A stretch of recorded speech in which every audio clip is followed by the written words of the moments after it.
Hello दोस्तों, मैं अंकित सिंह आप सभी लोगों का विजडम हब स्टडी पर स्वागत करता हूं।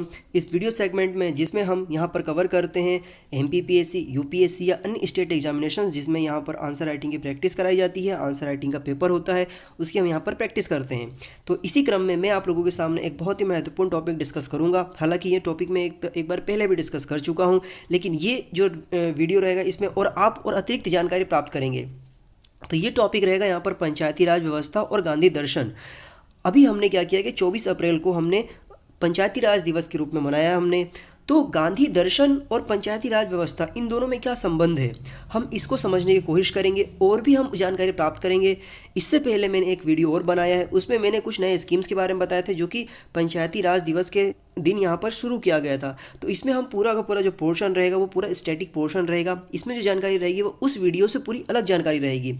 तो आप इसे पूरा ध्यानपूर्वक सुनिएगा, ताकि आपसे जब भी इस विषय पे प्रश्न पूछा जाए, चाहे बड़ा प्रश्न हो या छोटा प्रश्न हो, ज़्यादा नंबर का हो या कम नंबर का हो, आप उसके जवाब देने में सक्षम रहें।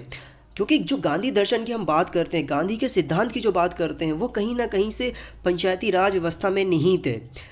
आप जब अगर गांधी दर्शन की बात करते हैं तो जब आप डीपीएसपी जब पढ़ते हैं आप राज्य के नीति निर्देशक तत्व, तो वहाँ पर आप देखते हैं कि जो अनुच्छेद 40 है, उस अनुच्छेद 40 में यहाँ पर स्पष्ट रूप से कहा गया है कि ग्राम पंचायतों का गठन करना है, उन्हें आवश्यक शक्तियाँ प्रदान करना है और यह जिम्मेदारी केंद्र सरकार की है।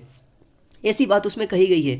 उसी के मद्देनज़र जब आप देखते हैं तो ये सारी की सारी बातें सामने आ जाती है। तो उन्हीं चीज़ों को हम इस वीडियो के माध्यम से समझने की कोशिश करेंगे और इसके माध्यम से हम ये भी समझने की कोशिश करेंगे किस प्रकार से ये हमारे लिए फ़ायदेमंद है इस लोकतांत्रिक व्यवस्था में। तो देखिए, हम स्टार्ट करते हैं। तो जैसा कि आप लोगों को पता है दोस्तों कि 24 अप्रैल को हम लोगों ने यहाँ पर पंचायती राज दिवस मनाया। तो पंचायती राज दिवस जो है ये 73वें संविधान संशोधन जो है उसके तहत पंचायत जो मंत्रालय है उसका गठन किया गया था। तो दोस्तों, जो पंचायती राज व्यवस्था है, यह व्यवस्था इस प्रकार की है कि ये अपने आप नहीं आया है। इसको लाने के लिए बाकायदा एक संवैधानिक संशोधन किया गया। वह संवैधानिक संशोधन जो था 73rd कॉन्स्टिट्यूशन अमेंडमेंट था, मतलब 73वां संविधान संशोधन अधिनियम, जो कि 1992 में लाया गया था, जो 24 अप्रैल 1993 से प्रभाव में आया था। तभी से भारत एक ऐसा लोकतांत्रिक देश बन गया जहां पर एक टॉप से लेकर के बॉटम तक का एक अप्रोच रखा गया, फिर बॉटम से लेकर के टॉप तक का अप्रोच रखा गया। तो इसी के मद्देनज़र ये जो लाया गया था संविधान संशोधन, इसी ने एक अलग से एक नई रूपरेखा बनाई। तो इस रूपरेखा में अगर हम बात करेंगे तो गांधी जी के बहुत सारे दर्शन अपने आप में निहित हो जाते हैं। तो गांधी जी के अगर हम शब्दों में इसको देखना चाहें तो गांधी जी लोकतांत्रिक व्यवस्था में जो पंचायती राज व्यवस्था है उसको अलग नज़रिए से देखते हैं। वह उनका ऐसा मानना होता है कि जो सच्चा लोकतंत्र है वो केंद्र में बैठकर राज्य चलाने वाला नहीं होता है, अपितु वह तो गांव में के प्रत्येक व्यक्ति के सहयोग से चलता है। ये गांधी दर्शन का एक ऐसा संरचना था जिसने आगे चल कर के एक ऐसी परिदृश्य प्रस्तुत किया भारत के सामने, जो यहाँ पर पंचायती राज व्यवस्था के रूप में सामने आया है। तो दोस्तों, जब पंचायती राज व्यवस्था की हम बात करते हैं, यह एक ऐसा व्यवस्था है जिसके माध्यम से जो शक्तियाँ हैं, जो पावर है, वह पावर का विकेंद्रीकरण होता है, मतलब डिसेंट्रलाइजेशन हो जाता है। इसमें जो शक्तियाँ होती हैं वो केंद्र सरकार में बैठे हुए प्रधानमंत्री से लेकर के जो गांव में बैठा हुआ सरपंच है वहाँ तक निहित हो जाता है। तो इसे ही यहाँ पर गांधी दर्शन के रूप में जाना जाता है, इस पूरी की पूरी पॉलिसी को, इस पूरी की पूरी सिद्धांत को। तो देखिए, हम अब समझने की कोशिश करेंगे कि जब विकेंद्रीकरण की बात की जाती है तो उसका मतलब क्या होता है, गांधी दर्शन की बात की जाती है तो इसका मतलब क्या होता है, इसके बाद इसकी पॉलिसीज़ क्या हैं, संविधान के तहत क्या प्रावधान है, क्या ऐसा पहले भी इस प्रकार की कार्य विधियाँ हुआ करती थी, वर्तमान में क्या चुनौतियाँ हैं। हम इन सारे पहलुओं को इस वीडियो के माध्यम से देखने की कोशिश करेंगे। तो उसके माध्यम से एक प्रश्न जो आप लोगों ने स्क्रीन में पहले ही देख लिया होगा, तो देखिए अब हम समझने की कोशिश करते हैं इसको कि लोकतांत्रिक जो विकेंद्रीकरण है उससे क्या तात्पर्य है। तो लोकतांत्रिक विकेंद्रीकरण का अर्थ होता है कि जो शासन है वह सत्ता को एक स्थान पर केंद्रित करने के बजाय उसे स्थानीय स्तरों पर विभाजित किया जाए, ताकि आम आदमी की सत्ता में भागीदारी सुनिश्चित हो सके और वह अपने हितों व आवश्यकताओं के अनुरूप शासन चलाने में अपना योगदान दे सके। फिर अन्य भाषा में अगर हम समझें तो देखिए, स्वतंत्रता के पश्चात पंचायती राज की स्थापना की गई। लोकतांत्रिक विकेंद्रीकरण का एक सबसे अच्छा और सबसे अनूठा उदाहरण है ये संवैधानिक संशोधन जो है 1993 में लाया गया था 73rd कॉन्स्टिट्यूशन अमेंडमेंट के साथ। इसका उद्देश्य ये होता है कि करीब 2.5 लाख पंचायतें जो भारत में निवास करती हैं, भारत में अलग अलग जो राज्य हैं उनमें 2.5 लाख पंचायतें हैं, उनको अधिक से अधिक शक्ति प्रदान करना, उन्हें सशक्त बनाना, और जो ये उम्मीद जो भारत में दिखाई देता है यह इसको आगे बढ़ाना योजनाओं के माध्यम से, ये इसका उद्देश्य था। तो ये जो हम बात करते हैं ना गुड गवर्नेंस की या लोकल गवर्नेंस की या पावर के डिस्ट्रीब्यूशन की, उसके पृष्ठभूमि कहाँ से है तो ये हमें समझना पड़ेगा। तो चूंकि अगर हम इसके पृष्ठभूमि की बात करते हैं, ये कहाँ से इसको हमने देखा है, इस परिदृश्य को, इस पूरी रूपरेखा को, तो ये जब भारत अंग्रेजों का गुलाम था, जब ब्रिटिश इंडिया थी, तब एक जो अधिकारी था उसका नाम था लॉर्ड रिपन। लॉर्ड रिपन को देखा जाए तो बेसिकली इसको मुख्य रूप से स्थानीय स्वशासन का जनक माना जाता है, खासकर भारत में। वर्ष 1882 में स्थानीय स्वशासन संबंधी प्रस्ताव लेकर के आए थे ये, जिसका स्वशासन के तहत एक मैग्ना कार्टा कहा जाता है। देखिए, मैग्ना कार्टा का मतलब ये होता है, इसकी परिभाषा को अगर आप सोच समझे तो यह एक ऐसा, इस प्रकार का एक मिनिमम ऐसा कानून होता है जिस कानून को मानना सबको जरूरी हो जाता है। तो इसे ही हम मैग्ना कार्टा कहते हैं, जिसे मैग्ना कार्टा के तहत आपके एफआर होते, फंडामेंटल राइट्स होते हैं। तो फंडामेंटल राइट एक ऐसा है कि उस अधिकार को तो देना ही पड़ेगा सरकार को किसी भी परिस्थिति में आकर के, तो उसी चीज़ को कंपलसरी हो जाता है करना, वो उसको यहाँ पर मैग्ना कार्टा कहा जाता है। तो वर्ष 1919 में भारत शासन अधिनियम के तहत प्रांतों में दोहरे शासन की व्यवस्था की गई थी, जिसे हम ड्वेल शासन कहते हैं। तो उसके तहत क्या हुआ कि स्थानीय स्वशासन को हस्तांतरित विषयों की सूची में रखा गया था। स्वतंत्रता हो गई। स्वतंत्रता के पश्चात क्या हुआ? स्वतंत्रता के पश्चात 1957 में योजना जो आयोग थी, जो कि अब यहाँ पर देखेंगे तो नीति आयोग हो चुकी है 2014 से। तो यहाँ पे क्या हुआ था कि देखिए, जब ये नीति बनाई गई थी तो ये योजना आयोग द्वारा सामुदायिक विकास कार्यक्रम यहाँ पर 1952 में लेकर के आया गया था। फिर यहाँ पर राष्ट्रीय विस्तार सेवा कार्यक्रम लेकर के आया गया, 1993 में लाया गया था, कि अध्ययन के लिए बलवंत राय मेहता समिति का गठन किया गया था। नवंबर 1957 में जो ये समिति थी, इस समिति ने अपनी रिपोर्ट भेजी। ये जो रिपोर्ट थी ये त्रिस्तरीय थी। इसमें 3 स्तर क्या क्या थे, 3 लेयर थे इसमें। 3 लेयर क्या क्या थे? पहला लेयर इसमें था ग्राम स्तर, दूसरा स्तर था इसमें मध्यवर्ती स्तर, और तीसरा स्तर था जिला स्तर। इन 3 स्तर को लागू करना था कार्य करने के लिए, ये इन्होंने सजेशंस दिया, रिकमेंडेशन दी। फिर क्या होता है कि वर्ष 1958 में राष्ट्रीय विकास परिषद, जिसे हम नेशनल डेवलपमेंट काउंसिल कहते हैं, उसका गठन होता है। तो उसमें जो था, उसमें बलवंत राय मेहता समिति की सिफारिशें स्वीकार कर ली गई थी। उसमें नेशनल डेवलपमेंट कमीशन में जो इन्होंने 3 लेयर की बात कही थी, तो इसी के तहत यहाँ पे 2 अक्टूबर 1959 को राजस्थान के नागौर जिले में तत्कालीन प्रधानमंत्री जवाहरलाल नेहरू जी के द्वारा ये पहली जो त्रिस्तरीय पंचायत व्यवस्था है, इसका उद्घाटन कर दिया जाता है। मतलब जो पंचायती राज व्यवस्था है वह स्टार्ट हो जाता है 2 अक्टूबर 1959 में राजस्थान के नागौर नामक जगह से, जिले से। फिर इसके बाद क्या होता है कि यह तब तक एक संवैधानिक रूप में नहीं रहता है, ये एक स्कीम के रूप में चलता रहता है। फिर 1900 इसके बाद में 1959 से लेकर के 1993 तक बहुत सारी ऐसी समितियां बनती, लगभग 4 समितियां बनती है। इसके बारे में हम पढ़ेंगे आगे चल के। तो तब तक क्या होता है कि जब ये 1993 में आते हैं तो इसको 73वें और वो 74वें संशोधन के तहत, संविधान संशोधन के माध्यम से इसे त्रिस्तरीय पंचायती राज व्यवस्था को संवैधानिक रूप से दर्जा दे दिया जाता है। फिर भारत में त्रिस्तरीय पंचायती राज व्यवस्था में ग्राम पंचायत, जिसे हम ग्राम स्तर पर कहते हैं, पंचायत समिति, जिसे हम मध्यवर्ती स्तर पर कहते हैं, और तीसरा होता है यहाँ पर जिला परिषद, जिसे हम जिला स्तर पर कहते हैं। ये 3 लेयर बन जाती है। फिर यहाँ पर आप देखेंगे कि जो मैंने आपको बोला था कि 1959 से लेकर के 1993 तक कई समितियाँ बनी हैं। तो उन समितियों की जब हम बात करते हैं, यहाँ पर 4 समितियाँ मुख्य रूप से बनी हैं, जिनको आपको याद रखना है। इनका समय काल याद रखिए।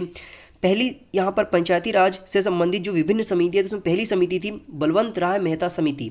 ये थी 1957 में बनाया गया था। फिर आता है अशोक मेहता समिति, ये 1977 में बनाया गया था। फिर GV के राव समिति बनता है 1985 में, और यहाँ पर LM सिंघवी समिति बनता है 1986 में। तो दोस्तों, ये जितने भी समितियाँ बनी हैं, इसके समय जो प्रधानमंत्री थे उन लोगों का नाम आपको याद होना चाहिए।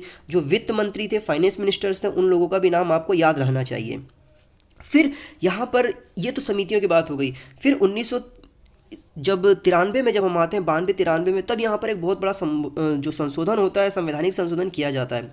तो 1993 मतलब 1993 में 73वें संविधान संशोधन किया जाता है। तो वो जो संशोधन किया जाता है उसकी विशेषताएं क्या होती है, ये आपको लिखना होगा जब आप आंसर राइटिंग करेंगे। तो देखिए, 73वें संविधान संशोधन में क्या क्या बातें कही गई थी। इस संविधान संशोधन में जो किया गया था इसे मुख्य रूप से कहाँ जोड़ दिया गया, इसे संविधान के भाग 9 में जोड़ दिया गया। तो संविधान संशोधन द्वारा संविधान के भाग 9 में जोड़ा गया। इसका मतलब ये हो जाता है कि जब 9वें भाग में किसी चीज़ को जोड़ दिया जाता है तो यहाँ पर जो मुख्य बातें हो जाती है वो बहुत ज़्यादा महत्वपूर्ण हो जाती है। इस संविधान में 9 भाग के अंतर्गत पंचायती राज से संबंधित उपबंधों की चर्चा अनुच्छेद 243 में की गई है। अब आपको जो आर्टिकल 243 है इसको आपको समझना होगा। तो आर्टिकल 243 में क्या कहा गया है, इसमें जो भी यहाँ पर चेंजेस किए गए हैं इस चेंजेस को आपको समझना होगा। जब यदि आप इसको समझ जाएंगे तब आपको यहाँ पर स्पष्ट रूप से कहना आसान हो जाएगा कि किस प्रकार से ये मदद करता है संविधान को लेकर के और खासकर पंचायती राज व्यवस्था को लेकर के। तो देखिए यहाँ पे ये कहा गया कि पंचायत नामक शीर्षक के तहत यहाँ पर अनुच्छेद 243 से लेकर के 243 या फिर इंग्लिश में कहेंगे आप तो 243 से लेकर के 243 ओ तक पंचायती राज से संबंध उपबंध यहाँ पर बनाए गए। फिर यहाँ पर ग्राम सभा के स्तर पर उन शक्तियों का उपयोग कर सकती है, वे कार्य कर सकती हैं जैसा राज्य विधानमंडल विनिर्धारित करेगा। फिर इसके बाद 73वें संविधान संशोधन द्वारा संविधान की 11वीं अनुसूची जोड़ी गई। इसके तहत पंचायतें और के अंतर्गत लगभग 29 विषयों की सूची यहाँ पर व्यवस्था की गई। तो जब ये हम बात करते हैं दोस्तों, ये बिंदु बहुत आपको याद होना चाहिए कि जो 73वें संविधान संशोधन के तहत जो 11वीं अनुसूची में जो विषय यहाँ पर जोड़े गए थे वो कितने थे, तो यहाँ पर 29 विषय थे। ये आपसे एमसीक्यू में भी पूछा जा सकता है। फिर पंचायतों की सभी सीटों को पंचायत के निर्वाचन क्षेत्र में से प्रत्यक्ष चुनाव द्वारा निर्धारित या निर्वाचित व्यक्तियों से भरा जाएगा। मतलब वो जो सीट रहेगी वहाँ पे जो भी पंचायत का चुनाव होगा वह यहाँ पर आप देखेंगे तो प्रत्यक्ष रूप से होगा। मतलब यहाँ पे उस गांव के रहने वाले लोग वोट डालने जाएंगे। इसके लिए पंचायतें जो होंगी, प्रत्येक पंचायत क्षेत्र का जो प्रादेशिक यहाँ पर निर्वाचन क्षेत्रों में एक विशेष प्रकार से विभाजन किया जाएगा और उस विभाजन के माध्यम से जो प्रत्येक निर्वाचन क्षेत्र है उसकी आबादी को आवंटित क्षेत्रों की संख्या के बीच का अनुपात देखना होगा। उसके आधार पर यहाँ पर पंचायत क्षेत्र में जो समानता है उसको यहाँ पर देख करके जो डिविडेंड होगा, जो यहाँ पर डेमोग्राफी होगी, उस डेमोग्राफी के आधार पर यहाँ पर चुनाव कराया जाएगा। फिर यहाँ पर आप देखते हैं कि जो संविधान का जो अनुच्छेद 243 का घ है उसमें अनुसूचित जाति जनजाति के लिए सीटों को आरक्षित किए जाने की बात कही गई है। मतलब यहाँ पर यह सुरक्षा भी दिया गया है कि अगर कोई ऐसा जिला है जिस जिले में यहाँ पर यदि बहुत कम संख्या है वहाँ पर अनुसूचित जाति अनुसूचित जनजाति, तो उनको संरक्षित प्रदान करने के लिए उनके लिए सीटों का रिजर्वेशन यहाँ पर रखा गया है अनुच्छेद 243 घ के तहत। इसके साथ साथ यहाँ पर ये सुविधा दी गई है वहाँ पर। तो हम ये नहीं कह सकते कि यहाँ पर कोई विशेष ध्यान नहीं दिया गया है अनुसूचित जनजाति को लेकर के भी। फिर अनुसूचित जाति और जनजाति की महिलाओं के लिए भी यहाँ पर सीटों को आरक्षण किया गया है और ये जो सीटों का आरक्षित किया गया है इनकी संख्या यहाँ पर 1/3 से कम नहीं होनी चाहिए। मतलब 1/3 से यहाँ पे ये तात्पर्य है कि यदि कोई पंचायत है उस पंचायत में यहाँ पर यदि 100 सीट है, मान के चलिए एक हाइपोथेटिकल में एक डाटा बता रहा हूँ कि वहाँ पर यदि 100 सीट है तो 100 सीटों में लगभग 33 सीट जो है महिलाओं के लिए रिजर्व रहेंगी, या 10 सीट है तो 10 में से यहाँ पर 3 सीट महिलाओं के लिए रिजर्व रहेगी, ये यहाँ पर कहा गया है। फिर यहाँ पर आता है आपसे पूछा जाइए कि पंचायतों का कार्यकाल कितने वर्ष का होता है। देखिए पंचायतों का जो कार्यकाल होता है वो आम जो प्रधानमंत्री या लोकसभा विधानसभा का जो कार्यकाल होता है सेम उसी प्रकार का होता है। यहाँ पर पंचायतों का जो कार्यकाल होता है वह 5 वर्षों के लिए निर्धारित किया गया है, लेकिन कार्यकाल से पहले भी इसे भंग किया जा सकता है। जिस प्रकार से प्रधानमंत्री जो होते हैं वो कार्यकाल को भंग कर सकते हैं, मुख्यमंत्री जो होता है वो अपने कार्यकाल को भंग कर सकते हैं, तो सेम उसी प्रकार से यहाँ पर भी ये व्यवस्था की गई है। फिर पंचायत जो गठित करने के लिए नए चुनाव कार्यकाल होता है उसकी अवधि की समाप्ति या पंचायत भंग होने की तिथि से 6 महीने के भीतर करा लिया जाना आवश्यक होता है। जैसे कि अगर कोई यहाँ पर सरपंच है जो उस कार्यकाल को भंग करना चाहता है तो उसके उस डेट से लेकर के जब उसका अप्रूवल मिल जाता है तो उस तारीख से लेकर के अगले 6 महीने की तारीख के बीच में वहाँ पर चुनाव होना जरूरी है और उसके तहत वहाँ पर सरपंच चुना जाना आवश्यक है। फिर यहाँ पर हम दोस्तों बात करते हैं अनुच्छेद ये जो 73वां संविधान संशोधन है उसको लेकर के। ये जो 73वां संविधान संशोधन था ये बात तो हो जाती है ग्रामीण क्षेत्र को लेकर के, लेकिन जो 74वां संविधान संशोधन है ये बात करता है यहाँ पर शहरी क्षेत्र को लेकर के। तो ये भी बहुत ज़्यादा महत्वपूर्ण हो जाता है। यहाँ पर भी 3 लेयर की बात कही गई है तो हम उसको भी समझेंगे। तो देखिए जो 74वां संविधान संशोधन है ये भी 1992 में लाया गया था। इसके द्वारा नगर पालिकाओं को संवैधानिक दर्जा दिया गया था तथा इसी संशोधन के माध्यम से इसको भाग 9 में जोड़ा गया जिसे भाग 9 का कहा जाता है और यह जो है 1 जून 1993 से ये प्रभावी हो गया था। जहाँ पर पंचायती राज व्यवस्था 24 जून 1993 से प्रभावी हुआ, तो यहीं यह 1 जून 1993 से प्रभावित हुआ था। ये दोनों के डेट्स अलग अलग है, इसे आपको याद रखना होगा।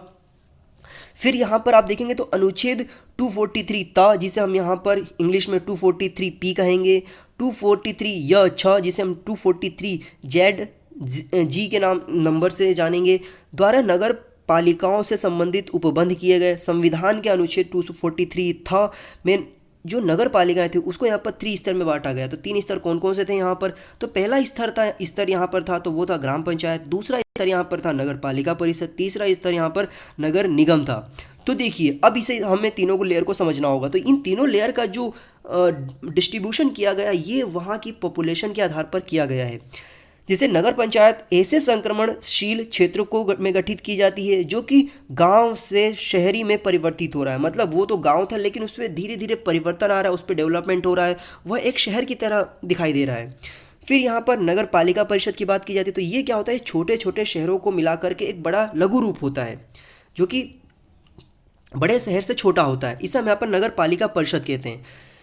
फिर यहाँ पर हम बात करते हैं कि नगर निगम की। तो नगर निगम क्या होता है कि जो बड़े बड़े नगर होते हैं उन नगरों को मिला करके एक बहुत बड़ा नगर मतलब महानगर गठित किया जाता है, तो उसे यहाँ पर नगर निगम कहा जाता है।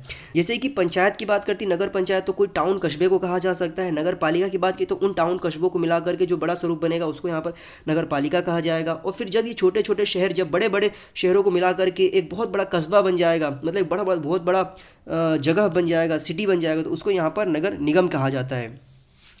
जैसे ये हो गया इसका तो स्वरूप यहाँ पर 74वें संविधान संशोधन का। फिर इसके द्वारा संविधान के 12वीं अनुसूची जोड़ी गई। देखिए 11वीं अनुसूची जोड़ी गई थी यहाँ पर आप देखेंगे तो ये नगर पंचायत के लिए 12वीं अनुसूची जोड़ी गई यहाँ पर नगर निगम ये 74वें संविधान संशोधन के लिए, जिसके अंतर्गत नगर पालिकाओं को 18 विषयों की सूची निर्दिष्ट की गई। नगर पालिका की सभी सीटों में नगर पालिका निर्वाचन क्षेत्रों से प्रत्यक्ष निर्वाचन से चुने गए व्यक्तियों द्वारा भरा जाता है। मतलब सेम वही प्रोसीजर होता है जो कि यहाँ पर पंचायतों के लिए हुआ था। प्रत्येक नगर पालिका में अनुसूचित जाति अनुसूचित जनजातियों के लिए सीट आरक्षित होता है। महिलाओं के लिए भी यहाँ पर 1/3 सीट आरक्षित होना कोई आवश्यक नहीं है, ऐसा नहीं कहा गया। मतलब यहाँ पर ये बोला गया कि जो आरक्षित सीटों की संख्या वो 1/3 से कम नहीं होनी चाहिए, खासकर महिलाओं के लिए यहाँ पे भी वो सारे के सारे प्रावधान लागू होते हैं। फिर राज्य की जो विधानमंडल विधि द्वारा नगर पालिकाओं को कर लगाने और ऐसे करों, शुल्क, टोल और फीस इत्यादि को उचित तरीके से एकत्र करने का के लिए विशेष प्राधिकृत कर सकती है। मतलब यहाँ पर जो वो जिस जगह में वहाँ पर नगर पंचायत, नगर परिषद और नगर निगम है, वहाँ का जो अधिकारी जो भी वहाँ पर लोकतांत्रिक तरीके से जो चुना जाता है, अध्यक्ष बनता है, वह यहाँ पर इस तरीके के जो भी टैक्सेस है उसको लगाने के लिए वो पूर्णतः स्वतंत्र होते हैं। और इसके लिए कानून बनाने का काम कौन करता है? विधानमंडल। विधानमंडल मतलब उस राज्य की विधानसभा। फिर यहाँ पर हम बात करते हैं कि पंचायतों के संबंध में गांधी दर्शन की क्या अवधारणा है यहाँ पर। तो देखिए इसको हमें समझना होगा बहुत अच्छे तरीके से। वह कैसे समझेंगे हम? तो देखिए यहाँ पर गांधी अपने को ग्रामवासी मानते थे और गांव में ही, और भारत जो है मुख्यतः गांव में बसता है, ये उनका ऐसा मानना था। तो गांव की ज़रूरतों को पूरा करने के लिए उन्होंने अनेक संस्थाएं कायम की थी, जिसमें से आप देखेंगे कि ग्रामवासियों को शारीरिक, आर्थिक, सामाजिक और नैतिक स्थिति सुधारने का भरसक प्रयत्न करना चाहिए, ये इनका ऐसा मानना था, कहना था। फिर उनका दृढ़ विश्वास था कि गांवों की स्थिति में सुधार करके ही देश को सभी जो भी यहाँ पर सभी जो चीज़ें हैं उस चीज़ों के माध्यम से, वे सारे परिदृश्य के माध्यम से उनको यहाँ पर सुदृढ़ और अपराजय बनाया जा सकेगा। अपराजय का मतलब ये था कि वे इतने सारे काबिल हो जाएंगे ग्रामीण क्षेत्र के लोग कि अपने संसाधनों की पूर्ति वह खुद कर सकेंगे। क्योंकि ब्रिटिश इंडिया की जब हम बात करते थे, जो ब्रिटिश सरकार था यहाँ पर, तो उनके द्वारा गाँवों को पारिश्रमिक बनाने का जो षड्यंत्र रचा गया था, जिसके माध्यम से उनका वह शोषण किया जाता था, तो वो उस प्रकार की बिल्कुल भी यहाँ पर वो अवधारणा नहीं चाहते थे। इसीलिए जब आप बात करते हैं आर्टिकल 14 की, जैसा जिसका मैंने इसका स्टार्ट में भी मेंशन किया था कि अनुच्छेद 40वें के अंतर्गत गांधी जी की जो भी कल्पना है उसको वहाँ पर बाकायदा देखा गया है। उसी के तहत ये जो 73वां और 74वां संविधान संशोधन है वो किया गया। फिर गांधी जी का मानना ये भी था कि ग्राम पंचायतों को प्रभावशील होने में तथा प्राचीन गौरव के अनुकूल होने में कुछ समय अवश्य लगेगा, लेकिन यदि वे प्रारंभ में ही उनके हाथों में दंडाधिकारी या दंडकारी शक्तियां सौंप दी जाए तो उनका अनुकूल प्रभाव डालने में स्थान पर प्रतिकूल प्रभाव जरूर पड़ेगा। ये उनका ऐसा मानना था। तो इसी के कारण वो सोचते आए हैं हमेशा से। फिर प्रारंभ में उनका ये भी मानना था कि पंचायतों को जुर्माना करने या सामाजिक बहिष्कार करने की सत्ता न दी जाए। मतलब ये जो कानूनी प्रावधान है, उस कानूनी प्रावधान के अंतर्गत ग्राम पंचायत में जो सज़ा देने का प्रावधान है वो नहीं दिया जाना चाहिए। ये उनका ऐसा मानना था। क्योंकि आप देखते हैं कि बहुत सारे ऐसी जगह हैं जिसे खाप पंचायतें चलती हैं, वो क्या करते हैं, वो अजीबोगरीब तरीके का सज़ा का प्रावधान कर देते हैं, जो हरियाणा में बहुत ज़्यादा फेमस है। तो इस तरीके की चीज़ों को वो बिल्कुल गलत मानते थे एक लोकतांत्रिक व्यवस्था में। फिर सामाजिक गाँवों में जो गाँव है, गाँव में जो सामाजिक बहिष्कार की जाती है उसको भी वो बहुत हद तक एक ऐसा खतरनाक हथियार मानते थे जिससे लोगों को बहुत ज़्यादा मानसिक रूप से पीड़ित होना पड़ता था। जुर्माना करने का जो अधिकार है वो भी उसको नहीं देना चाहते थे गाँव में गांधी जी। फिर गांधी जी ने इस विचार का तात्पर्य पंचायत को अधिकार विहीन बनाना नहीं था, बिल्कुल ऐसा नहीं था। उनका ऐसा था कि जो दंड का अधिकार है वह एक बहुत ही सर्वोच्च रूप से शिक्षित और सुशासित व्यवस्था के माध्यम से होना चाहिए। क्योंकि ग्रामीण जो स्तर होता है वहाँ पर देखा जाता है कि वे लोग लोकतांत्रिक व्यवस्था को तो फॉलो करते हैं, लेकिन वहाँ पर एक शिक्षा की कमी हमेशा व्याप्त नजर आती है। तो उसी के तहत जो दंड का प्रक्रिया है वो उसको ग्रामीण क्षेत्र में जो पंचायतें हैं उसको सौंपना नहीं चाहते थे। फिर गांधी जी की जो पंचायत को जो अधिकार भोगने वाली संस्था न बना करके सद्भाव जागृत करने वाली रचनात्मक संस्था के रूप में विकसित करना चाहते थे। उनका विश्वास था कि यह संस्था गांव में सुधार करने का एक वातावरण पैदा कर सकती है। तो ये गांधी जी के विचार थे। फिर यहाँ पर पंचायती राज की सफलता में चुनौतियाँ जो है उसकी हम बात करते हैं। उसको भी आपको लिखना होगा जब आप राइटिंग करेंगे, तो ये आपसे पूछा जा सकता है इंटरव्यू में भी। तो देखिए, पंचायतों के पास वित्तीय प्राप्ति का कोई एक मजबूत आधार नहीं होता। ये पूर्णतः देखा जाए तो सरकार के ऊपर डिपेंड करती हैं, क्योंकि गांव में ज़्यादातर ना तो मेले लगते हैं, ना कोई कर कलेक्शन करने की कोई बात आती है वहाँ पर। तो उन्हें वित्त के लिए राज्य सरकारों पर निर्भर रहना पड़ता है और राज्य सरकारें केंद्र सरकारों पर निर्भर हो जाती है। तो राज्य सरकारों द्वारा उपलब्ध कराया गया वित्त किसी विशेष मद में खर्च करने के लिए होता है। तो ये एक समस्या हो जाती है।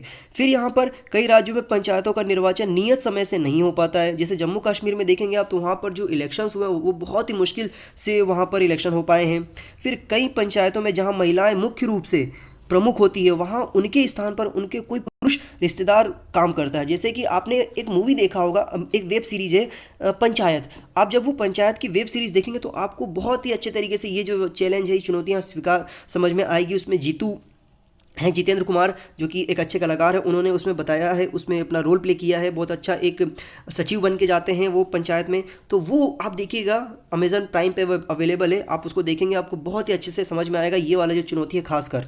तो यही इस चीज़ को बताना चाहते हैं कि महिला पंचायत चुनी जाती है, लेकिन उसकी जगह पर उसके पति या कोई अन्य रिश्तेदार काम करते हैं, ऐसे जो पुरुष होते हैं। तो ये एक बहुत बड़ी चुनौती हो जाती है। फिर क्षेत्रीय राजनीतिक संगठन पंचायतों के मामले में हस्तक्षेप करते हैं।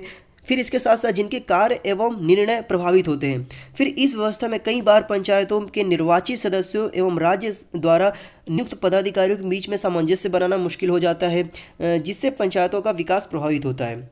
फिर यहाँ पर पंचायती राज व्यवस्था को सशक्त बनाने के लिए क्या क्या उपाय हो सकते हैं, ये हमें लास्ट में कंक्लूड जब करेंगे तो अब हमें ये देना होगा। तो इसके लिए बहुत सारे सरकार ने स्टेप्स उठाए हैं।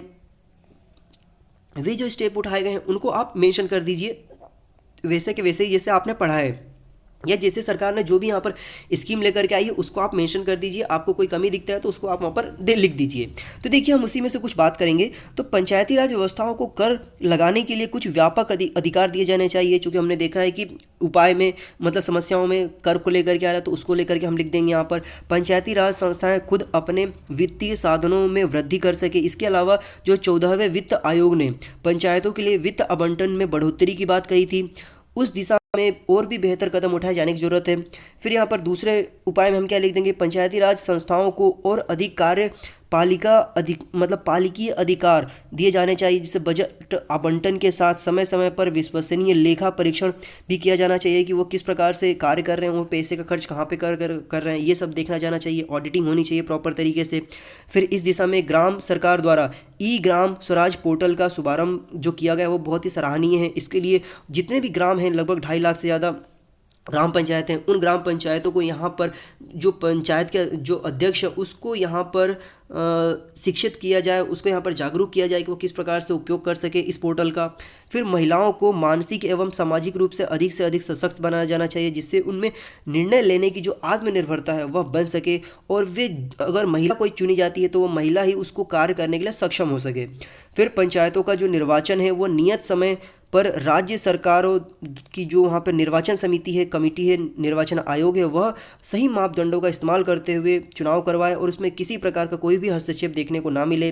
फिर पंचायतों का उनके प्रदर्शन के आधार पर रैंकिंग का आवंटन करना बहुत ज़रूरी है, क्योंकि जब तक एक कंपटीशन नहीं आ जाता है तब तक किसी में भी काम करने की, होड़ मचने की कोई भावना उत्पन्न नहीं होती है। तो ये बहुत ज़रूरी है, चूँकि जो वर्तमान में सरकारें हैं वो बहुत कर रही है। इसलिए आप देखते हैं 24 अप्रैल को जब यहाँ पर पंचायती राज दिवस मनाया जाता है तो यहाँ पर जो सर्वश्रेष्ठ जो पंचायतें होती है साल भर में काम करने वाले, उनको पुरस्कृत किया जाता है। तो ये एक बहुत अच्छा आइडिया लेकर के आया गया, एक बहुत अच्छा स्कीम लेकर के आया गया है, जिससे यहाँ पर पंचायतें जो होती है वो प्रोत्साहित होती हैं अच्छे काम करने के लिए। इसके साथ साथ यहाँ पर बहुत अच्छे अच्छे लीडर्स आ रहे हैं। आप देखेंगे तो बहुत युवा लोग आ रहे हैं, बहुत पढ़ लिख करके, बहुत अच्छी अच्छी यूनिवर्सिटी से ग्रेजुएट होकर के, पोस्ट ग्रेजुएशन कर करके वे लोग पंचायत में आ रहे हैं कार्य करने के लिए। तो जैसा कहा जाता है, शशि थरूर जी का हमेशा से मानना रहा है, वो कहते आए हैं कि जो ग्रेजुएट हो चुके हैं, जो यहाँ पर इंटेलेक्चुअल्स हैं, उन लोगों को पॉलिटिक्स में आना चाहिए।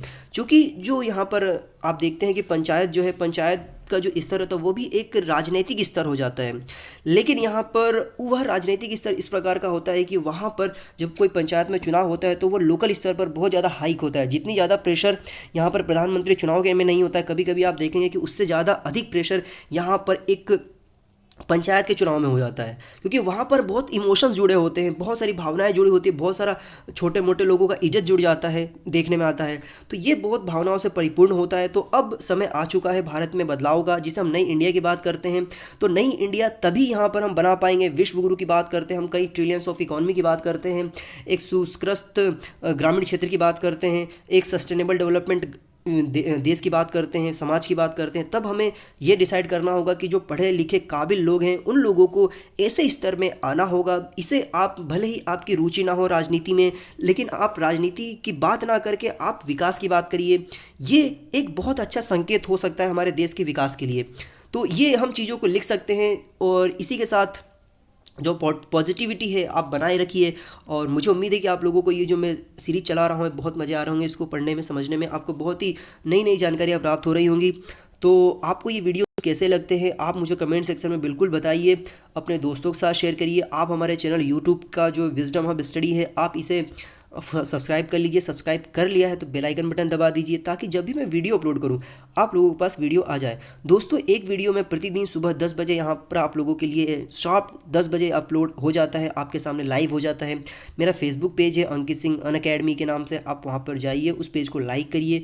आपको वहाँ पर दिन भर के अच्छे से अच्छे अपडेट्स मिलेंगे, आपको बहुत सारी जानकारियाँ प्राप्त होंगी। इवन मैं वीडियो भी अपलोड करता हूँ वहाँ पर, कई अन्य प्रकार की जो दूसरे जगह की होती हैं जिनको यूट्यूब पर अपलोड नहीं किया जा सकता, क्योंकि यहाँ पर कॉपीराइट कंटेंट का प्रॉब्लम होता है। तो वहाँ पर मैं आप लोगों के लिए अपलोड कर देता हूँ, ताकि आपको मैं ज़्यादा से ज़्यादा जानकारी उपलब्ध कराने में सक्षम हो सकूँ। और आप भी कई जगह से भटकने से बेटर है कि आप एक जगह पर ही भटकें और इसी में खो जाएं। और आपको जब वहाँ से उस खोने के बाद जब निकले तो आपके पास इतना ज़्यादा जानकारियों का बाढ़ हो जाए कि आप किसी के भी सामने जा करके उस जानकारी को उल्टी करेंगे ना, तो वो उल्टी ना होकर के उसके सामने ज्ञान के रूप में आएगा, और वह आपको इतना ज़्यादा सक्षम बना देगा उस व्यक्ति की मानसिकता को परिवर्तित करने में, जो आपको हमेशा से गलत सिद्ध करने की कोशिश कर रहा था।